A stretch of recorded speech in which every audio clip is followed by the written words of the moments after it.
The vote was still open when the first Imperial destroyer locked targeting solutions on Earth's orbital hospitals. In the Hall of Consensus, under a ceiling made from the fossilized ribs of some extinct titan dragged from a dead moon and polished into white stone, 612 representatives sat in tiers of gold and black, watching the central tally rise in cold bands of light. Sanction, custodianship, enforcement authority. The words hovered above the chamber like clean legal instruments, elegant and sterile, meant to hide the fact that an entire species was being cornered in public. At the center of the floor, behind a transparent field cage meant to symbolize fairness, Ambassador Elias Vale of the Terran Union stood alone with his hands clasped behind his back, while the galaxy decided whether Earth would retain sovereignty over its own system. The chamber smelled of machine incense and cooling metal. No one looked ashamed. Then Vale's wrist display flashed once, and the blood drained from the face of the only human in the room. The feed had come from Luna Actual, Priority Crimson. It showed the Imperial peacekeeping flotilla that had been ordered to remain outside the Sol limit line 6 hours earlier. They were no longer outside anything. They were inside the approach lanes, sliding between civilian traffic with weapons hot and transponders broadcasting legal immunity under pending council mandate. Pending. The vote had not closed. The authority had not been granted. They were moving anyway. On the edge of the image, white crescents glimmered against the black. St. Isolde Medical Ring, a spin habitat full of burn victims evacuated from the frontier raids the Council itself had failed to stop. The Imperial destroyer nearest the ring rotated 1 degree. That was all. 1 degree. Enough for every fire control officer in the galaxy to understand what it meant. The Speaker of the Council, a narrow-bodied Celt with silver ceremonial fronds draped around his shoulders, noticed the change in Vale's expression and clicked his mandibles for order. "Ambassador," he said, with the patient cruelty reserved for those already defeated, "you will refrain from receiving outside military communications during deliberation." Vale lifted his eyes slowly.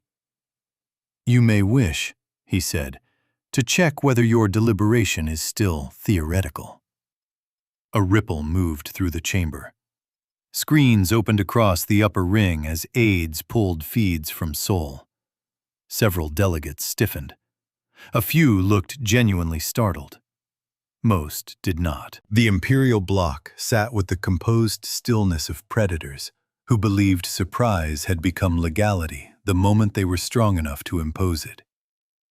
Admiral Consul Zir, the envoy of the Varethi Empire, didn't even bother to hide his contempt. His crest flared blue under the chamber lights as he leaned forward and spoke loud enough for everyone to hear. "Relax, primate," he said. "Order often arrives before permission." The words should not have mattered. The destroyer mattered. The vote mattered. The 9 carrier groups massed just beyond Saturn mattered. The years of trade pressure, false piracy claims, border provocations, and sanctimonious lectures about humanity's destabilizing martial culture mattered. But those 4 words landed with the weight of a signature on a death warrant. Because everyone in that chamber knew the old truth of empires. They insult you most openly in the final second before they believe you can do nothing. Earth had spent 23 standard years learning exactly how the galaxy worked. Humanity had entered interstellar civilization late, badly outnumbered, burdened by old internal scars and a reputation for aggression the Council found both vulgar and useful.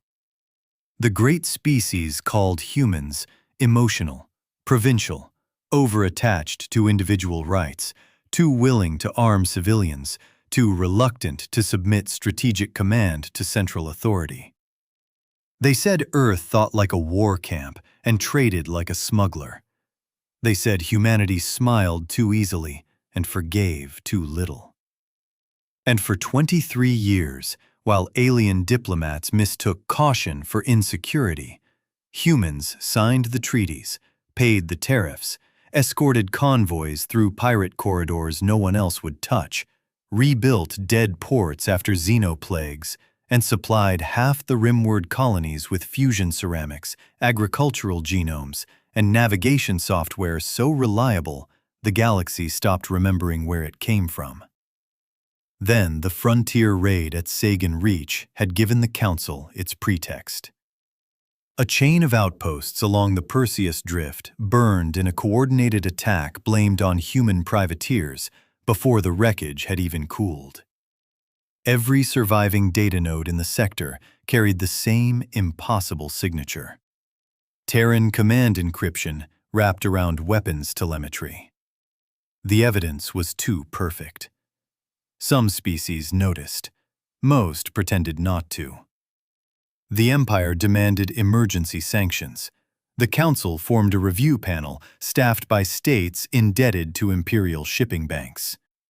Human requests for time, for forensic access, for reciprocal inspection of Varethi black sites were denied with tragic expressions and procedural courtesy.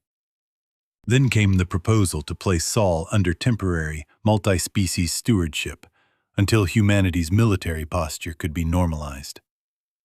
Normalize. Disarm the fleet. Break the shipyards.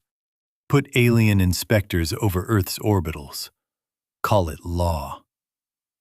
Humans did not panic. That unnerved them more than if humanity had screamed. The first days had been almost insulting in their calm. Terran markets opened on time. Freight moved. The Union Assembly broadcast routine budget debates and weather reports. School children on Mars sent care packages to frontier refugees. Naval reservists quietly received recall notices disguised as tax updates. Ice haulers altered their routes. Long-haul freighters accepted sealed maintenance canisters at ports from Cygnus Gate to the Nacre Expanse. Deep in ship graveyards and forgotten mining belts, dormant beacons blinked awake for the first time in years. No speeches, no mobilization banners, no threats. Just paperwork, silence, and movement so ordinary the galaxy failed to see it for what it was. Inside the hall, the vote count climbed. Against Earth. Against Earth. Against Earth. Vale's wrist display flashed again. This time the image was worse. The destroyer near St. Isolde had fired a warning lance across the medical ring's bow. The beam missed the habitat itself by less than a kilometer and sliced through 3 civilian rescue tugs trying to clear the corridor. Their reactor blossoms flashed like camera bulbs. 742 dead, according to the first machine estimate. The tugs had been broadcasting medical escort codes recognized under every convention in known space. The Imperial captain had fired before the vote closed, under protection not yet granted, at marked civilian traffic, in a sovereign system not yet surrendered. A line had not merely been crossed, it had been erased. The speaker began saying something about regrettable field misunderstandings. Zier was already smiling that patient conqueror's smile again. Several delegates started talking over one another, every voice trying to frame the atrocity before the facts settled into shape. But Vale was no longer listening. He touched the display once, read the casualty marker, and then placed both hands on the transparent barrier around him as if testing its solidity. When he spoke, the chamber went still without being asked. "Transmit to Terran Command," he said quietly. "Authority Sigma. Confirm event classification." A woman's voice answered from the tiny speaker at his wrist, calm as winter water. Confirmed. Civilian protected assets struck during unlawful pre-enforcement incursion. Classification is line crossed. Vale closed his eyes for 1 second. Proceed. That single word changed the galaxy. At first, almost nothing visible happened. No alarms rang in the hall. No human warships burst from hyperspace around the capital. No dramatic declaration interrupted the tally. The delegates kept staring at Vale, expecting outrage, pleading, some final appeal to mercy. What they got instead was a human ambassador stepping back from the barrier, straightening his collar, and folding his hands again. Then the chamber lights dimmed. Not by much, just enough for everyone to look up. All across the council world of Ilir, power grids fell into emergency mode as non-essential draw vanished from civilian sectors and rerouted into shield nets, communication towers, and orbital defense arrays. But the systems did not stabilize. They flickered once, twice, and then began rejecting command packets at the root level. In the naval yards above Ilir, 6 battleships tried to cycle engines and discovered their reactor governors had locked themselves into maintenance safe mode. At the primary transit ring, 93 docked vessels lost navigation authentication simultaneously. Each one frozen by the same old line of code buried inside a software architecture Terran engineers had helped standardize 11 years earlier. Across 1,200 systems, freight exchanges halted as automated clearinghouses found every contract tied to human logistics suspended under emergency force majeure provisions none of their clients remembered signing. Gates stayed open. Gates stayed physically intact, but their predictive alignment models, the invisible mathematics that made safe transit possible, simply stopped updating. The galaxy did not lose its roads. It lost the right to use them. Panic did not spread immediately because disbelief got there first. The Empire accused humanity of cyber-sabotage and ordered a punitive strike package towards Sol. 3 carrier groups translated from the outer staging line drove hard for the ecliptic and found nothing where their map said the approach corridor should be. Space itself was still there. The stars were in place, but the carefully sculpted gravity braid every jump ship relied on inside a populated system had been altered by a swarm of objects too small to detect until they were already active. Millions of old survey darts, mining anchors, solar skimmers, weather mirrors, maintenance drones, and fusion tugs, all linked, all networked, all waiting. Humanity had seeded the braid years earlier under the most boring labels commerce could invent. Routine utility infrastructure, salvage support, debris mitigation. Nothing to fear. Now the entire inner system moved as one machine. The lead Imperial carrier tried to force the lane anyway. Its prow rose, its drives bit, and the ship sheared open from bow to core as conflicting gravitic vectors folded its own mass through itself. The escorts behind it swerved, collided, and tumbled into a defensive web that had not existed on anyone's charts an hour earlier. Terran patrol craft emerged from shadowed solar angles and began taking surrender beacons with brutal efficiency. No taunts, no broadcasts, no pursuit beyond the line. Just concise instructions in 7 languages. Power down, vent magazines, prepare for boarding. Resistance will terminate your vessel. The footage reached the hall before the screams from the outer ministries did.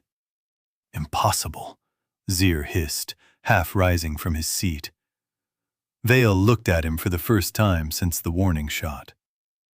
No, he said. Just expensive. That was when the old fear began to stir in the room. the ancestral kind every intelligent species carried under its laws and rituals.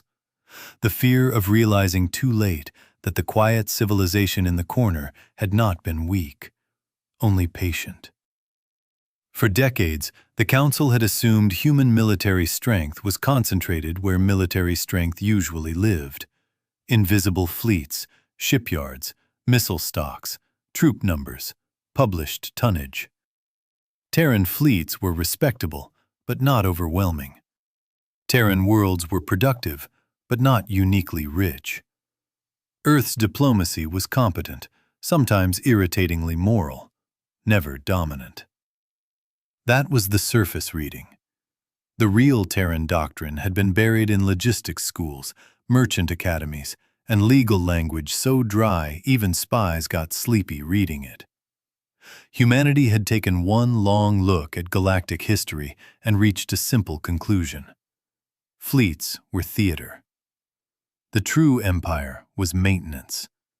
Whoever calibrated the gates, wrote the port firmware, shipped the fusion liners, replaced the coolant wafers, insured the cargoes, trained the emergency crews, and repaired the agricultural atmosphere stacks after storms did not merely participate in civilization.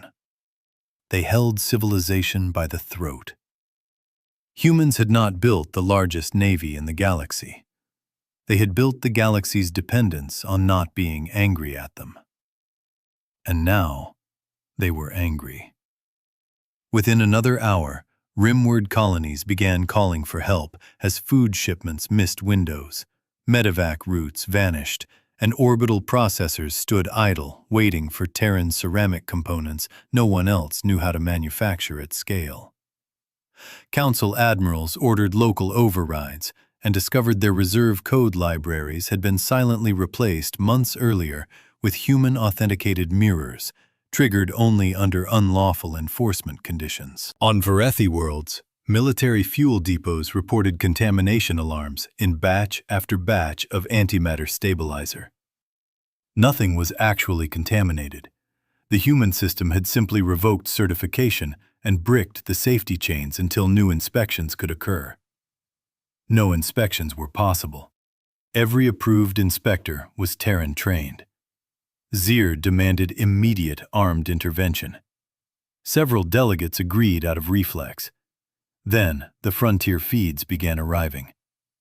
At Sagan Reach, where the original anti-human evidence had been found, Terran reconnaissance teams had entered the wreck fields under escort from local settlers and, in less than an hour, pulled intact black boxes from debris everyone else had declared vaporized.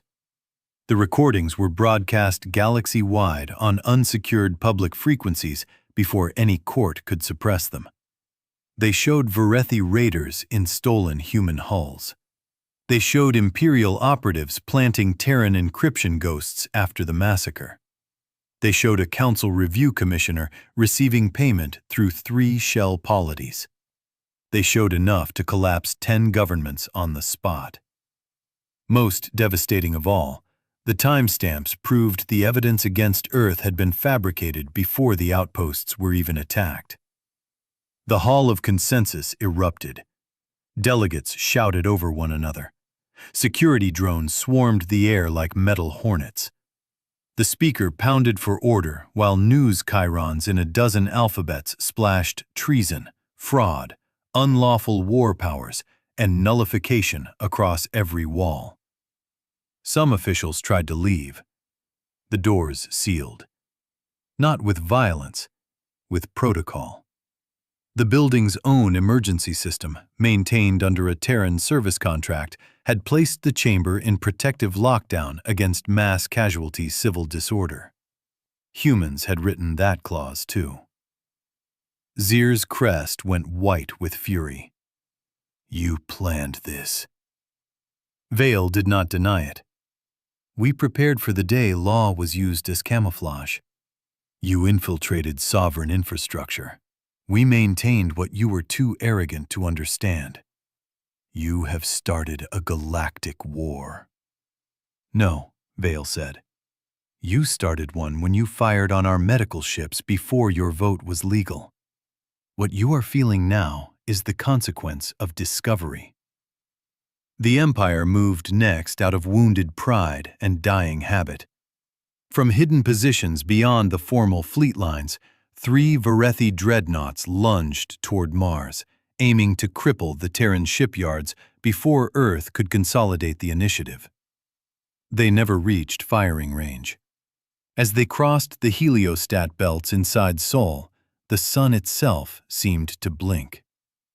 For years, alien analysts had admired the Terran solar economy without grasping its second purpose. Around the inner system drifted trillions of mirrors, collectors, laser relays, and power sails. A glittering industrial skin spread around the star to feed habitats and factories with clean energy. Beautiful, civilized, efficient. The Varethi saw infrastructure. Terran Command saw the largest phased-array weapon ever assembled by living hands. When Authority Sigma went active, the Dyson swarms reoriented. Needles of white fire lanced out from 1,000 impossible angles, intersecting at relativistic precision on the lead dreadnought's shield face. Its defenses held for 1.2 seconds. Then the outer armor began to vaporize in geometric slices, each beam arriving at a fractionally different interval to force harmonics through the shield lattice until the whole vessel rang itself apart. The second dreadnought tried to roll broadside and lost its engines to focused thermal bloom. The third attempted surrender late, perhaps believing humans were too furious to accept it. Terran Command cut fire at once, boarded the ship, and evacuated its wounded while the wrecks of its sisters still burned red against the dark. That image broke the Empire faster than the loss itself. Not because the weapon was terrible, though it was. Not because the reach of Terran preparation was suddenly obvious, though it was that too. It was because of the discipline. Humanity had not lashed out. It had not committed massacre in revenge for massacre. It had used overwhelming force with surgical restraint, taken prisoners, preserved civilians, and kept broadcasting evidence as it fought. Every species watching understood what that meant. The humans were not losing control. They were in control. World by world, the Council's middle powers began folding, not into chaos, into calculation. Governors who had sneered at Earth hours earlier now opened private channels begging for exemptions, medevac corridors, gate patches, grain allotments, debt freezes. Humanity granted some, denied others, and documented every decision in public ledgers no one could accuse of secrecy. Colonies that had relied on human trade for years openly declared neutrality. Frontier militias once mocked as Terran auxiliaries sealed pirate corridors and started escorting refugee convoys under the Union flag. The more the truth spread, the uglier the Council's position became. They had tried to humiliate the species that kept their children fed, their reactors lined, their ships navigated, their wounded evacuated, and their laws technically functional.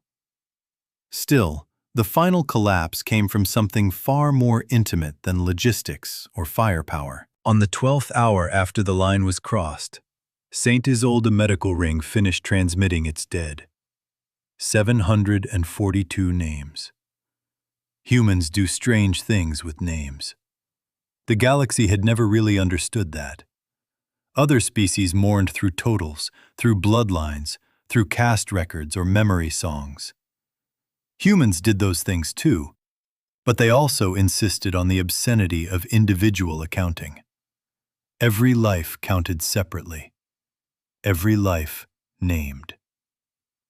At 0300 Sol Standard, every public screen humanity still controlled across Council space began displaying the roster from St. Isolde.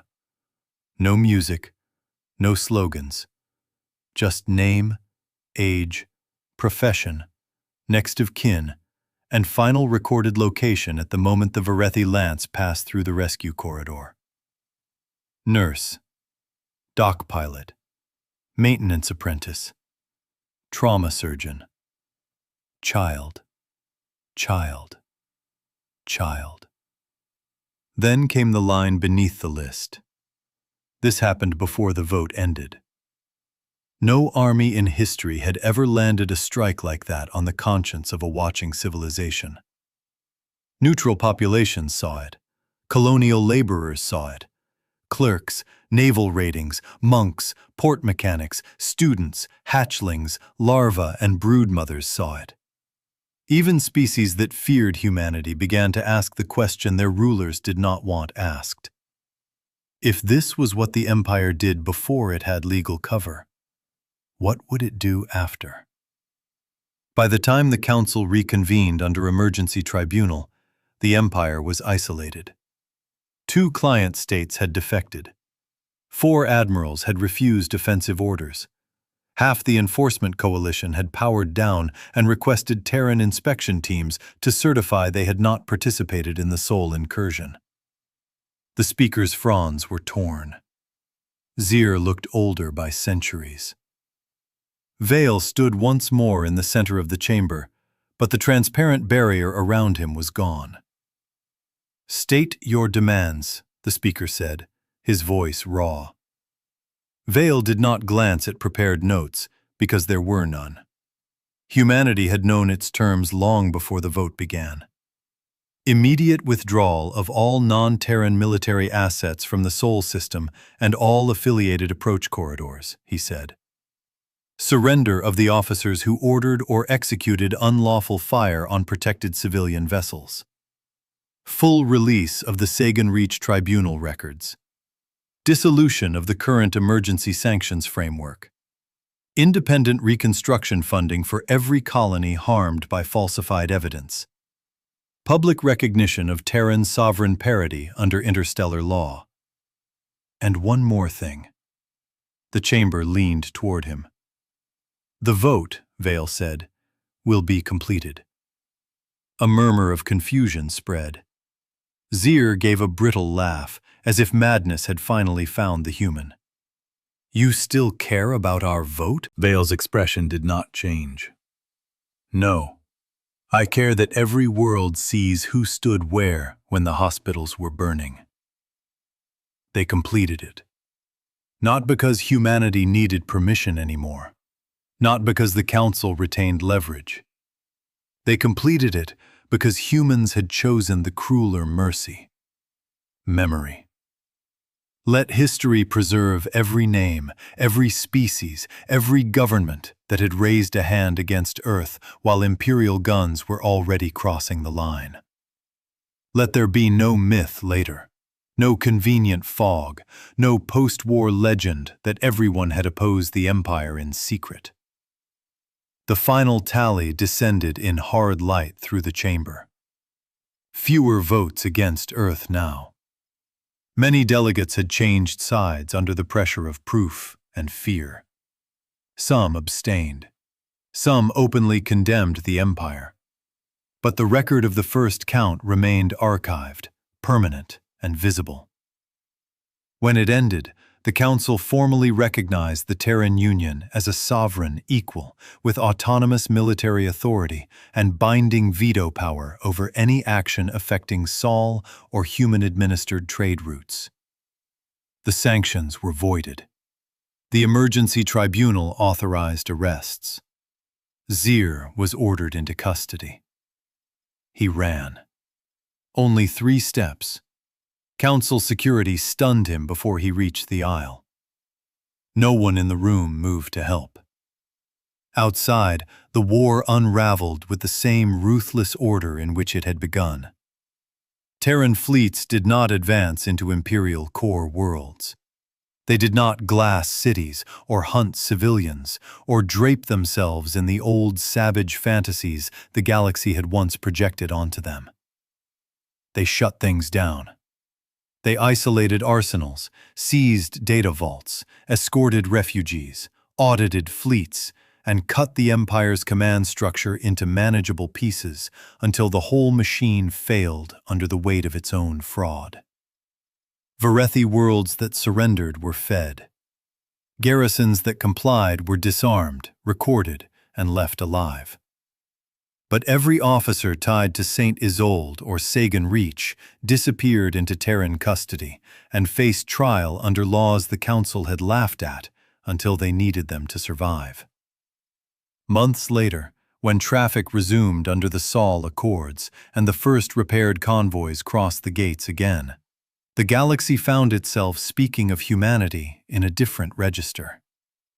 Not with affection, not even with comfort.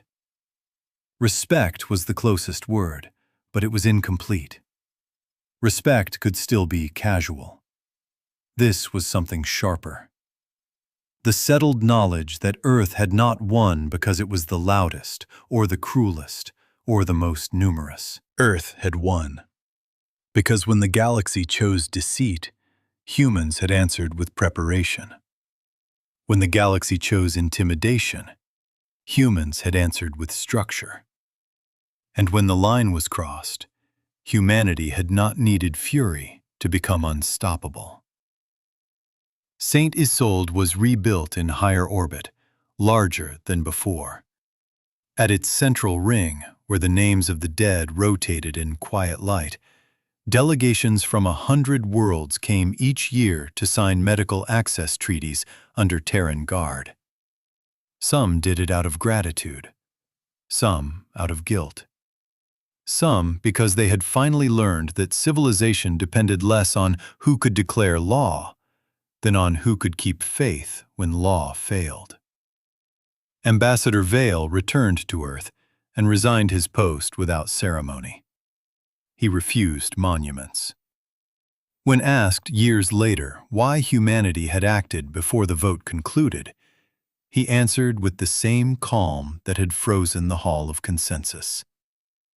Because the result was already in motion. That became the lesson taught in academies from Sol to the Rim. Not that humans were unbeatable, not that they were righteous in every matter, not even that they were kinder than the species who had tried to cage them. The lesson was colder and truer. Humanity could endure insult. Humanity could tolerate suspicion. Humanity could negotiate with contempt, absorb pressure, and wait through years of bad faith if waiting preserved peace. But if you used law as a blade while pretending it was a scale, if you reached for Earth's throat before the verdict was spoken, if you burned the helpless while the chamber was still counting, then you discovered what the galaxy had mistaken all along. Human patience was never surrender. It was targeting.